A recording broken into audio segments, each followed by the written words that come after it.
हाय, hello, good morning. मी उर्मिला. माझ्या आणखीन एका मराठी ब्लॉगमध्ये तुमचं स्वागत आहे. आजचा दिवस तुम्हाला सुखाचा, समृद्धीचा आणि आरोग्याचा जावो ही ईश्वरचरणी प्रार्थना.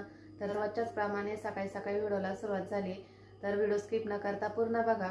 तर चला, आता आहे ना, सुरुवातीला आहे ना आम्ही स्वयंपाक करून घेत असतो, नंतर बाकीचे कामं आवरतो. तर मग मळ्यात पण जायचं असतं ना.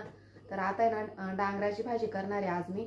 तर ही डांगराची भाजी मी कशा पद्धतीने करते, आपण पितृपक्षामध्ये करतो ना त्याच प्रकारे ना मी डांगराची भाजीची रेसिपी तुमच्या संग शेअर करते. तर चला, व्हिडिओ स्किप न करता पूर्ण बघा. बघा सकाळचं वातावरण किती धुकं आलेलं आहे, कसं वातावरण आहे सकाळ सकाळचं.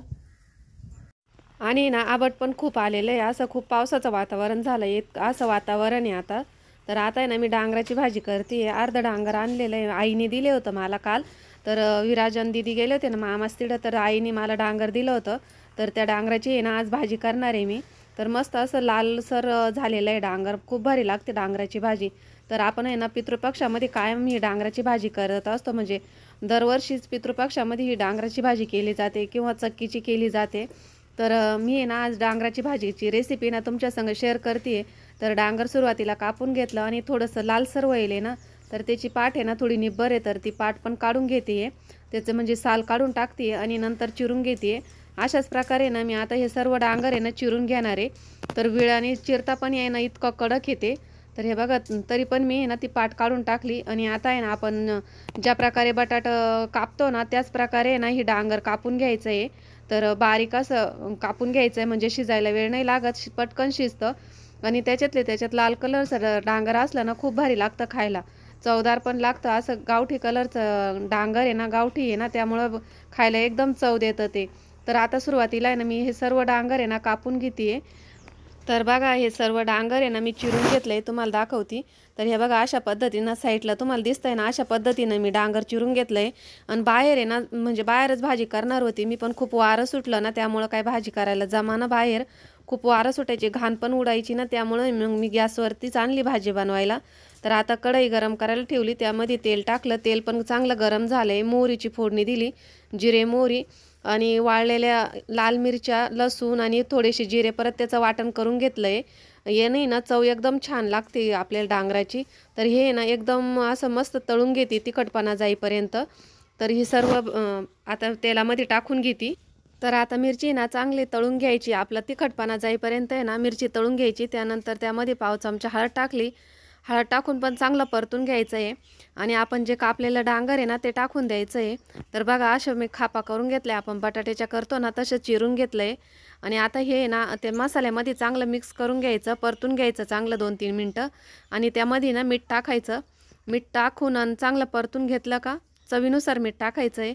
आणि चांगलं परतून घ्यायचं आणि मग 2-3 मिनटं आहे ना झाकण ठेवायचं. तर ही भाजी ना आमच्या घरामध्ये ना सगळ्यांना फार आवडती. तर ही रश्श्याची पण करतात, पण आमच्या घरात आहे ना सुक्कीच भाजी आवडती, रश्श्याची नाही आवडत. रश्श्याची खाती नाही कोणी, पण सुक्की जर केली ना खूप छान लागते आणि सगळ्यांना आवडती. तर चला, आता हे ना मिक्स करून घेते मी. बाजरीच्या भाकरी संग किंवा चपाती संग खूप भारी लागते ही भाजी. तर आता चांगलं मिक्स झालं आहे, यावरती ना मी झाकण ठेवते आणि 5-1 मिनटं आहे ना चांगलं शिजू देते. तर झाकण ठेवून घेते आता. तर आता आहे ना 5-1 मिनटं झाली आहे, झाकण काढून बघते बघा. आणि अधूनमधून आहे ना हलवत राहायचं आहे. तर हे बघा, मस्त अशी डांगराची भाजी ना झाली आहे आपली. तर अगोदर पण आहे ना झाकण जे ठेवलेलं असतं ना आपण ते काढून ना अशी परतून घ्यायची राहती, तरी पण मला असं वाटतं थोडी शिजायची बाकी आहे. मग मी परत आहे ना झाकण ठेवून दिलं. तर अशा पद्धतीने आणि अजून 5-1 मिनटं शिजू देऊ. तर हे बघा, तुम्हाला डांगराचा कलर एकदम बदलल्यावानी वाटतोय ना, तर भाजी छान अशी शिजली आहे आपली. तर परत परतून घेते आणि यामध्ये ना थोडासा शेंगदाण्याचा कूट टाकायचा आहे. तर भाजी शिजले काय बघते मी. तर छान अशी भाजी शिजली आहे. आता आपण आहे ना शेंगदाण्याचा कूट टाकू यामध्ये. शेंगदाण्याचा कूट टाकला ना छान लागती भाजी, अजून दाताखाली शेंगदाण्याचा कूट येतो ना, तर डांगराची भाजी ना खूप भारी लागते खायला. मला तर अशी भाजी ना खूप आवडते. तर बघा, आता हे ना मिक्स करून घेते, भाजी शिजलेली आहे आपली. पण नंतर का टाकायचं आहे शेंगदाण्याचं कूट, का अगोदर जर टाकला ना एकदम असं मोकळा भरभरीत भाजी नाही होत, असं चिगट चिगट होतो. तर भाजी तर त्यामुळे ना शेवटी टाकायचा असतो शेंगदाण्याचं कूट. शेवटी जर टाकला ना खूप छान भाजी होती. तर बघा आपली भाजी तयार झाली आहे.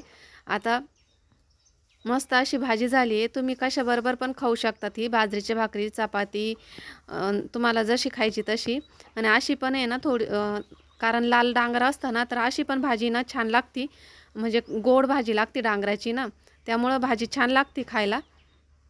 तर वरतून आहे ना मी थोडीशी कोथिंबीर टाकली. ओली नव्हती माझ्याकडं, पण वाळलेली कोथिंबीर टाकली थोडीशी.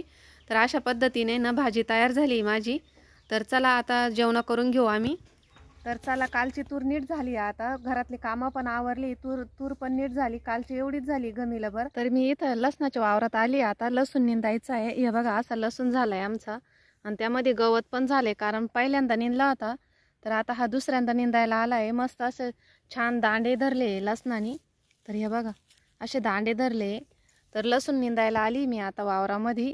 आता आहे ना जवळजवळ 11 वाजले. 11 वाजता आली लसूण निंदायला. मला तुरी नीट करायलाच भरपूर वेळ गेला. तर तुरी नीट झाल्या कालच्या. आणि त्यानंतर मी इथं लसूण निंदायला आले. 3 वाफे लावेल लसणाचे. आणि इकडं कांदे आहे. आणि इथं घराजवळच लसूण लावेल गिन्नीगाव शेजारी. तर आता आहे ना हा लसूण निंदून घेते मी. 3 वाफे आता जेवढे होतील तेवढे निंदून घेते आज. राहिलेले उद्या निंदील. तर चला आता लसूण निंदून घेते मग बोलते तुमच्याशी. बघा मी तिकडले 2 वाफे निंदून झाले. आता हा 3रा वाफा आहे निंदायला. आजी निंदू राहिली ना, तिथे 2 वाफे निंदले. एक मिरचीचा वाफा निंदला.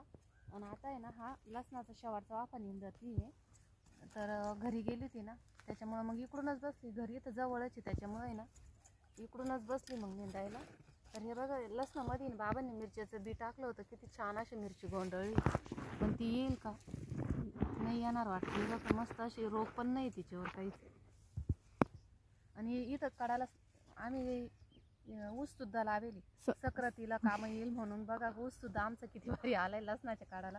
पण लसूण आहे ना दाबून टाकील तो. आता लसूण नाही येणार तिथपर्यंतचा. गवत भरपूर झालंय. पहिल्यांदा एकदा निंदला होता आणि लसूण आता हा दुसऱ्यांदा निंदू राहिलो. पहिल्यांदा पण खूप गवत होतं. आता पण गवतच आहे, मोठं मोठं आहे आता. तर आता निंदून घेतोय. कांद्यात पण होऊ राहिलं गवत.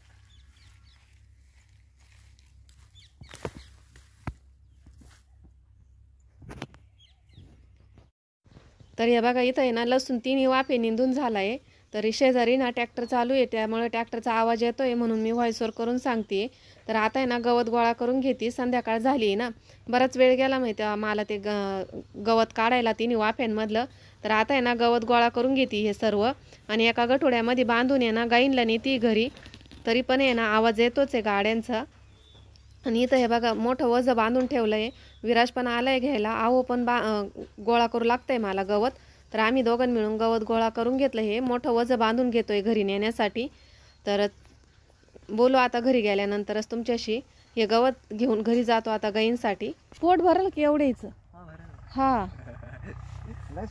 हा हे बाकीचे ढोरं काम करते काही आराम करायला काय.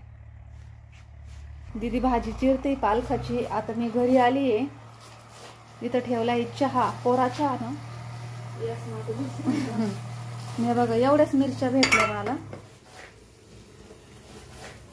मिरच्याच नाही राहिल्या आता आमच्यावाल्या. एवढंच आहेत. आमच्या आजी आल्या आता तोंड पुसत. चहा प्यायचा का? मग नाही प्यायचा.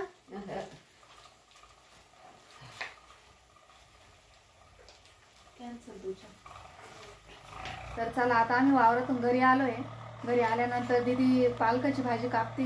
मिरच्या बी आणल्या थोड्याशा. चहा पण उकळतोय इकडं. तर चला आता चहा घेऊ. कोरा चहा आहे मस्त आयुर्वेदिक. तर चहा घेऊ. आजीला काही चहा घ्यायचा नाही. आजी म्हणते तुमचा चहा लय गोड असतो, मला नको.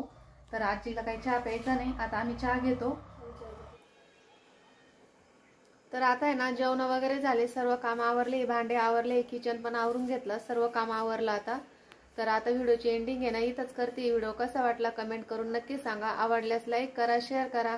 आणि कोणी माझ्या चॅनलवर जर नवीन असेल तर सबस्क्राईब करायला अजिबात विसरू नका. माझा व्हिडिओ पाहिल्याबद्दल तुमचे खूप खूप असे धन्यवाद. भेटू पुढच्या व्हिडिओत. तोपर्यंत बाय.